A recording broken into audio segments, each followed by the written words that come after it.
Cuba bayangkan satu bahan yang dah wujud selama 5,000 tahun. Ia boleh jadi penyelamat, tapi pada masa yang sama, ia juga satu bencana. Satu tumbuhan yang boleh cetuskan perang, bina empire dan dalam nafas yang sama, melegakan kesakitan yang tak terperi. Hari ini, kita akan bongkar kisah sebenar di sebalik candu. Dulu, candu ni bukan sekadar ubat tau.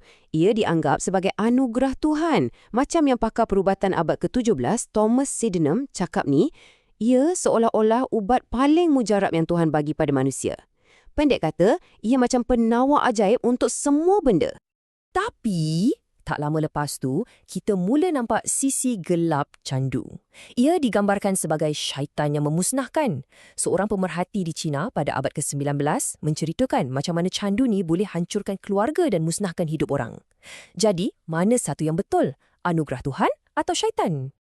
Okey, untuk faham dua-dua sisi ni, kita kena undur balik ke zaman dulu. Jom kita tengok dari mana sebenarnya datangnya tumbuhan kegembiraan ni. Kisahnya bermula sangat lama dulu, tahun 3,400 sebelum Masihi, dengan orang Sumeria.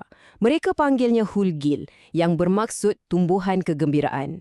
Dari situ ilmunya tersebar. Orang Mesir gunakannya dalam beratus-ratus jenis ubat.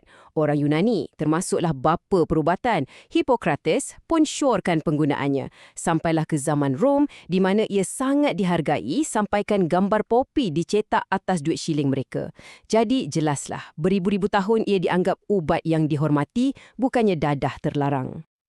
Baiklah, sekarang kita akan lihat macam mana pula tumbuhan yang sangat disanjung ni boleh bertukar jadi alat untuk perang ekonomi. Okey, kita lompat ke abad ke-18. Britain masa tu ada satu masalah besar. Diorang sangat-sangat nakkan barangan dari China. Teh, sutera, porselin. Tapi, China pula tak berminat langsung dengan apa-apa barang dari barat. Ini menyebabkan masalah besar di mana duit perak Britain habis mengalir keluar ke China. Ini menimbulkan satu soalan penting untuk Empire British. Macam mana nak paksa sebuah negara yang tak perlukan apa-apa dari anda untuk berdagang? Macam mana nak hentikan duit daripada terus keluar?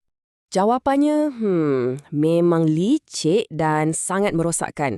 Syarikat Hindia Timur Inggeris jumpa satu benda yang China tak boleh tolak. Mereka tanam candu secara besar-besaran di India, lepas tu seluduk masuk ke China. Mereka cipta satu produk yang akan mencipta permintaannya sendiri melalui ketagihan. Mestilah China tak duduk diam je. Mereka haramkan import candu pada 1799. Tapi ia tak berkesan. Penyeludupan terus berlaku. Menjelang tahun 1830-an, bayangkan, lebih 3 juta orang China dah jadi penagih. Akhirnya, China ambil tindakan drastik dan musnahkan bekalan candu British. Inilah yang mencetuskan Perang Candu. Malangnya, China kalah teruk dan dipaksa untuk tanda tangan perjanjian yang menghalalkan semula perdagangan yang telah merosakkan rakyat mereka sendiri. Sementara empire-empire ni sibuk berperang pasal candu, dekat makmal pula para saintis tengah kaji rahsia kimia tumbuhan ni. Dan apa yang diorang jumpa, akibatnya lagi teruk. Dan ini bahagian yang paling ironik sekali. Pada tahun 1803, saintis berjaya asingkan morfin daripada candu.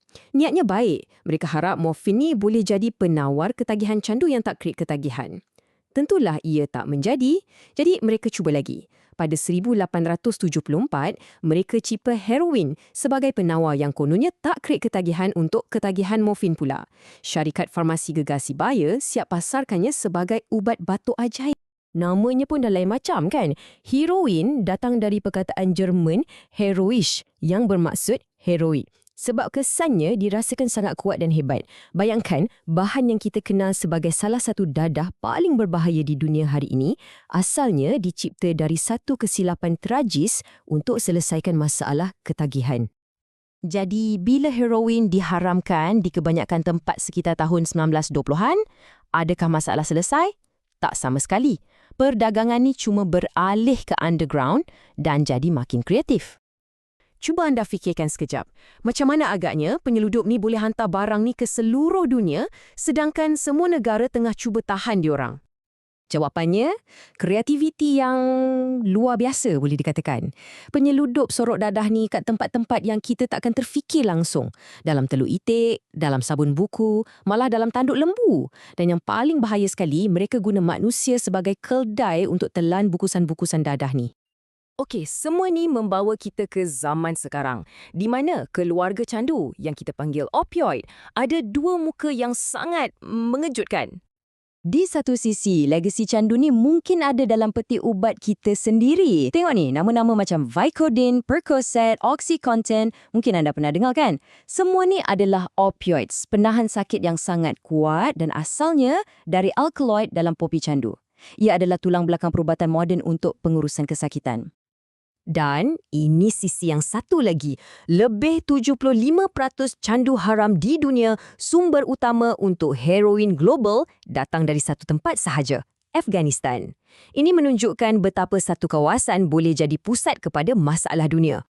Jadi inilah paradoks besar yang kita hadapi sekarang. Satu tumbuhan yang sama, Papaver somniferum, ia membekalkan ubat untuk farmasi kita dan pada masa yang sama ia juga membekalkan bahan untuk pasaran gelap dunia. Ia beri kelegaan pada sesetengah orang dan penderitaan yang tak terhingga pada orang lain. Ini meninggalkan kita dengan satu persoalan besar untuk difikirkan. Selepas 5,000 tahun kita cuba manfaatkan kuasa tumbuhan kegembiraan ni, kita kena tanya diri sendiri, adakah kita dah berjaya kawal kesakitan atau tanpa sedar kita sebenarnya dah cipta satu penderitaan yang jauh lebih besar? Satu persoalan untuk kita renungkan bersama.